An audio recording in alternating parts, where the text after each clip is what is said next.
नमस्कार दोस्तों, मेरा नाम है आकाश गिरी और ये मेरा नया चैनल है। आज हम लोग नया चैनल पे तीसरा वीडियो है। आज हम लोग इस वीडियो पे ये चर्चा करने लगे प्रेमानंद महाराज जी को इतना गुस्सा क्यों आया। पीछे फोटो देख रहे होंगे, इतना गुस्से में इतने मासूम से चेहरे, इतना गुस्सा कैसे आ सकता है उन्हें, इतना गुस्सा क्यों आया और किस पे गुस्सा आया, और आपका वृंदावन के सारे संतों समाज में इतना गुस्सा कैसे आया। चलिए इस विषय में आज बात करते हैं। और प्रेमानंद जी महाराज जी कौन है, उनका अतीत क्या है, उनका वो कहाँ से आए हैं, क्या करते थे, और इनके बारे में सब कुछ जानते हैं। जैसे हम लोग को लगता है, हम लोग जितना जानकारी उनके बारे में लेते हैं या आपको जितना जानकारी प्रेमानंद महाराज का तो किडनी खराब है, वो हम लोग को ज्ञान देते हैं। 4:30 बजे उठते हैं, सत्संग भी करते हैं और 6:30 बजे से लोगों से मिलते हैं, उनके दुखों का निवारण करते हैं, भगवान के प्रति एक रास्ता दिखाते हैं, एक सच्चा रास्ता दिखाते हैं। इस तरीके से ये उनका दिन भर का दिनचर्या रहता है। लेकिन प्रेमानंद महाराज जी कहाँ से आए, वो कौन थे, उनका अतीत क्या है, चलिए इस विषय में जानते हैं। प्रेमानंद महाराज जी का जीवन जो है, उनका 13 साल तक उनका जीवन उत्तर प्रदेश के कानपुर में बीता। उनका जन्म स्थान भी कानपुर में रहा है। उनका जन्म स्थान 1972 में हुआ। उनका असली नाम प्रेमानंद महाराज जी तो आज नाम पर है ना, हम लोग इस नाम से हम लोग जानते हैं। वो जब से सन्यासी हुए तब से उनका नाम प्रेमानंद महाराज जी पड़ा, उस समय से हम लोग जानते हैं। उसके पहले उनका नाम था अनिरुद्ध पांडे और वो एक ब्राह्मण परिवार से थे। एक मम्मी पापा से सिंपल बच्चे थे, मम्मी पापा के साथ बड़े हुए, खेले, अपने समाज अपने गांव में खेल के बड़े हुए, स्कूल तक गए 13 साल की उम्र तक में। इन 12 से 13 साल की उम्र के बीच में उनके माइंड में ऐसा आने लगा कि बहुत लोग मर के जाते होंगे, शाम जा रहे हैं, वो प्रेमानंद महाराज जी उन्हें देख रहे हैं और उनके माइंड में सब क्वेश्चन आने लगा कि सबको एक दिन मर के चला ही जाएगा, तो यहाँ परमानेंट कौन है, या मेरे मम्मी भी मर जाएगी, मेरे पापा भी मर जाएंगे, सब मर जाएंगे, यहाँ परमानेंट कौन है, कोई नहीं है। यहाँ पे उन्होंने परमानेंट सिर्फ एक ही है, विष्णु महेश और ब्रह्म, ये तीनों ही परमानेंट है जिसे हम लोग प्यार कर सकते हैं। किसी से प्यार करेंगे वो तो हमें छोड़ के चला ही जाएगा, किसी से नफरत भी करेंगे वो भी छोड़ के चला जाएगा, ये उनके माइंड में आ रहा था। तो सब हम नफरत करने वाले भी छोड़ के चले जाएंगे, प्यार करने वाले भी छोड़ के चले जाएंगे, तो यहाँ रहेगा कौन, सिर्फ ये ब्रह्मांड में ये तीनों देवता ही रहेंगे। तो इसलिए वो अपने पापा से उन्होंने ये बोला कि मुझे सन्यासी बनना है, हमने सच्चे मार्ग में चलना है। पापा मम्मी नहीं माने। एक मही पापा कैसे मानेगा 13 साल की उम्र के बच्चे को। अपने महाराज जी अपने पापा को मनाया। अपने पापा को मनाने के बाद पापा ने उनसे वचन लिया कि आप कभी गलत मार्ग में नहीं जाएंगे, कभी आप गलत नहीं करेंगे, इसका वचन लिया। अब उसके पापा ने, प्रेमानंद महाराज जी उनको वचन दिए अपने पापा को और अपने घर से निकल पड़े। अपने मम्मी पापा को भूल के 13 साल की उम्र में, बहुत बड़ी बात है, आप हम और आप नहीं कर सकते, ये बहुत बिरला ही कोई व्यक्ति कर सकता है। वो उन्होंने किया और वो वहां से निकले। अब वो वृंदावन नहीं आए, आप ये मत सोचिएगा डायरेक्ट वृंदावन आए थे, वृंदावन के निवासी, ऐसा कुछ नहीं है। वो पहले बनारस घाट गए थे, ट्रेन पकड़ के बनारस घाट गए। बनारस घाट जाने को तो उन्होंने वहां पे भोले बाबा की, अपने शंकर महादेव की पूजा करना स्टार्ट किए। वहां पूजा करते थे, तो 3 टाइम वो पूजा करते थे, भिक्षा मांग के खाना खाते थे। और भिक्षा में भी उनका कितना स्ट्रगल है, आप कभी वो कभी बोलते होंगे, आप उनका वीडियो फॉलो करते हैं तो वो बोलते थे कि सन्यासी का नियम होता है कि किसी भी घर में सिर्फ 3 बार आवाज दे सकते हैं, 3 बार के ऊपर आवाज नहीं दे सकते। तीसरा बार में अगर आपको कुछ खाने के लिए देता है अपने खुशी से, तो आप ले सकते हैं, वरना आपको वहां से घूम के चला जाना पड़ेगा। तो वो कितने कितने दिन भूखा रह के सिर्फ गंगा जल पी के सिर्फ भगवान का सेवा करते हैं। और इसी तरीके से उसका दिनचर्या बीतता ही चला गया।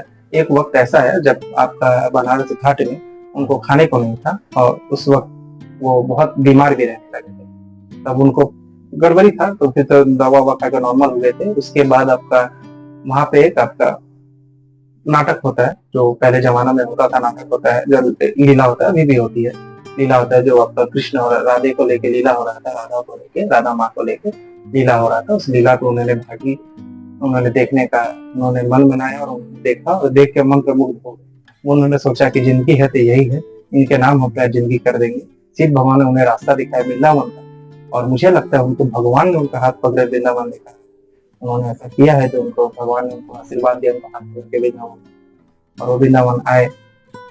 कैसे इसमें भी कहानी है, वो जाके जिस नाटक को देख के इतना इम्प्रेस हुए, जितना उनको देख के इतना इम्प्रेस होकर वो जाना चाहते थे, तो नाटक का जो ऑर्गेनाइजर था, तो डायरेक्टर बोल सकते हैं या प्रोड्यूसर बोल सकते हैं, उनके पास गए। उन्होंने बोला कि मुझे वृंदावन आप साथ ले चलिए, मुझे आपका नाटक देखना है, मुझे रासलीला देखना है, और मैं आपके साथ रहना चाहता हूँ, और मैं आपके साथ रहना चाहता हूँ। इस तरीके से उन्होंने बोला, लेकिन वो प्रोड्यूसर डायरेक्टर मना कर दिया कि ठीक है, वो भी क्यों ही हाँ बोले, फिर उन्होंने मना कर दिया। उनको जाने का बहुत मन ही था।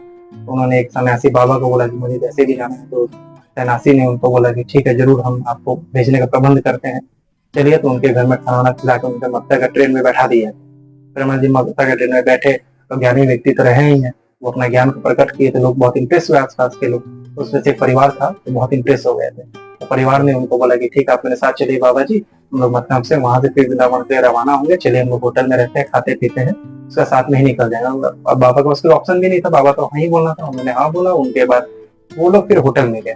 अब देखिए लोगों को, देखिए कैसे कैसे लोग, जो जो परिवार मथुरा वृंदावन जा रहे हैं भगवान का दर्शन करने, वही प्रेमानंद महाराज जी को होटल के बाहर बैठाकर रूम में चले गए होटल के अंदर, और उन्होंने 12 घंटा तक वो लोग, सुबह से शाम तक हो गया, 12 घंटा तक वो लोग इस बात से प्रेमानंद महाराज जी भूखे प्यासे बैठे कि वो लोग अब निकलेगा, बात करेंगे, मुझे लेके जाएंगे, लेकिन नहीं, वो बैठे ही रह गए। तो वो अपना राधा और कृष्ण भगवान को याद करते रह गए। उसके बाद एक सन्यासी आया जो मुझे लगता है भगवान का रूप होंगे। वो आए, आने के बाद उनको बोला कि बाबा जी आप इस तरीके से क्यों बैठे हैं, आपको क्या हुआ बाबा जी? उन्होंने बोला कि नहीं देखिए ना, मुझे तो कोई लेकर आया था, लेकर आने के बाद वो लोग बोला कि आप मथुरा में ट्रेन में हम लोग भेंट हुआ तो आप वृंदावन ले जाएंगे, मेरे साथ ही चलिए, आपको सेवा भाव करेंगे, आपको खाना पीना खिलाते हैं, साथ में वृंदावन निकलेंगे। आप मुझे बोला कि आप होटल के बाहर ही बैठिए, हम लोग होटल के अंदर चले जाते हैं, और इस तरीके से वो अंदर चले गए, अभी तक नहीं है। तो वो लोग, वो सन्यासी को दुख हुआ, मुझे लगता है भगवान का ही रूप होगा। उन्होंने बोला कि चलिए बाबा मेरे साथ, अब मेरे घर में आज रात विश्राम कीजिए, खाना वाना खाइए, कल सुबह आपको वृंदावन जाने का प्रबंध कर दे। वो उस व्यक्ति के घर में गए, खाना पीना खाए, उसके बाद वो लोग वहां से लेके उनको खाना पीना खिलाकर उनका वृंदावन भेज दिया।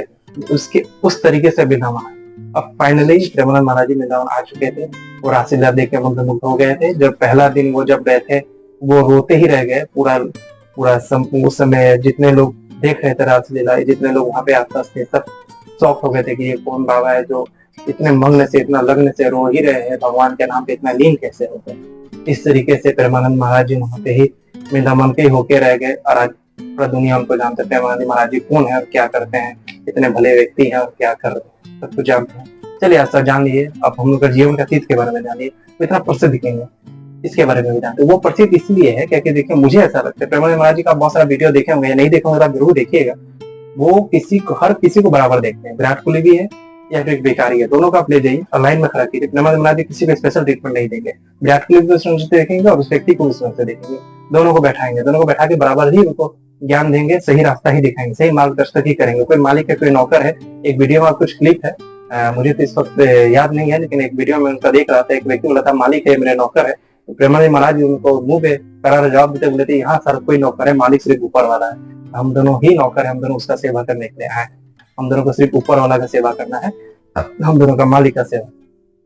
इस तरीके से प्रेमानंद महाराज जी, उनका बराबर नियति, उनका ज्ञान, उनका राधा रानी का परम भक्त होना, सबको बराबर गए से देखना ही उनको धीरे धीरे सोशल मीडिया में वायरल करता चला गया। और एक दिन विराट कोहली आया, विराट कोहली आने के बाद मीडिया में और सुर्खियां बटोरा और वायरल हो गए, और वायरल होने के बाद वो आज इतने प्रसिद्ध हो गए, लोग उनसे दूर दूर से लोग उनसे मिलने जाते हैं। सुबह 2:30 बजे आप देखेंगे लाइन लगा रहता है उनको देखने के लिए, चलने के लिए, जब परिक्रमा करते हैं वृंदावन के, तो वो पूरा लोग लाइन में खड़ा रहता है उनको देखने के लिए। ये उनका प्रसिद्धि का कारण। और उन्हें गुस्सा क्यों? देखिए उन्हें गुस्सा इसलिए उनका आराध्य है। हम लोग कुछ आज के दिन पे अगर हम लोग राम कोई व्यक्ति कुछ बोल दें, हम लोग उसको मार देंगे, लेकिन अगर हम दोनों अगर राम भगवान के कटघरे में खड़े हो जाए तो राम भगवान को बोलेगा माफ कर दो, राम भगवान बोलेगा माफ कर दो। लेकिन मेरा तो आराध्य वो है ना, राम भगवान को बोल दीजिएगा हनुमान लक्ष्मण आपको नहीं छोड़ेंगे, राम भगवान बोले आपको हम माफ कर देगा, नहीं छोड़ो बच्चा है, लेकिन अगर हनुमान भगवान और लक्ष्मण भगवान आपको नहीं छोड़ेंगे। इसी तरीके से कि हम लोग जिसको पूजा करते हैं उनके बारे में कोई गलत बोलेगा तो कैसे कंट्रोल करेगा? बहुत संत होके जो आप जिसके लोग हजारों लोग उसके बात सुनते हैं, हजारों लोग उनके बात। मिश्रा, प्रदीप मिश्रा आपका वो भी कथावाचक है, वो भी आपका कथा सुनाते हैं, लोगों को ज्ञान देते हैं, राधा रानी के बारे में बताते हैं, तो वो हर चीज करते हैं। तो राधा रानी कथावाचक प्रदीप मिश्रा ने कुछ राधा रानी को लेकर कमेंट कर दिया था। उन्होंने क्या बोला था कि राधा कृष्ण की बीवी नहीं है, उनके 108 बीवियों में से एक भी नाम राधा का नहीं है, राधा का पति भी कृष्ण नहीं है, 100 जितने भी उनके पति के वो उनके पति नहीं है, 7 ससुर का नाम कुछ और है, उनका ये मायके नहीं है। इस तरीके से उन्होंने बोला था। इस तरह से पूरा समाज में गुस्सा देखने को मिला, पूरा वृंदावन ही गुस्सा में था। इस तरीके से आपको नहीं बोलना चाहिए था। यहाँ तक कि प्रेमानंद महाराज जी भी बहुत गुस्से में थे, इस कारण से और ज्यादा ये बात चर्चा में आ गई कि प्रेमानंद महाराज जी भी गुस्से में है, बाकी सब भी गुस्से में है। इस कारण प्रेमानंद महाराज जी को गुस्सा आया, लेकिन वैसा इंसान को गुस्से में देखना भी दुर्लभ ही है। आप देख लीजिए, शायद दोबारा देखने को भी ना मिले। वो इतने भले इंसान है, इतने दिल के मासूम है, बच्चे हैं।